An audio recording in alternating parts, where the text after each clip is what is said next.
थोड़ी देर tiger bonnet पर बैठा रहा, फिर जोर से दहाड़ा और नीचे कूदकर जंगल में दौड़ने लगा।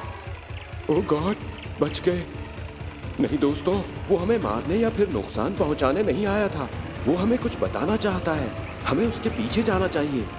विशाल, पागल मत बनो, शेर है वो भी शैतानी शेर। हमें लगता है विशाल ठीक कह रहा है। उसे हमें मारना होता तो यही हम सबका काम तमाम कर देता। पता नहीं, ये सारे शैतानी जानवरों को देखकर हमें ऐसी फीलिंग आ रही है कि ये जानवर कुछ बताना चाहते हैं। विशाल, टाइगर का पीछा करें। विशाल ने जीप टाइगर की जानिब घुमाई। शैतानी टाइगर ने पीछे की तरफ देखा और फिर वो और तेजी से दौड़ने लगा। बहुत देर दौड़ने के बाद अचानक शैतानी टाइगर सामने से गायब हो गया। अरे, ये अचानक गायब कहाँ हो गया? अभी तो सामने था, चलिए उतर कर देखते हैं।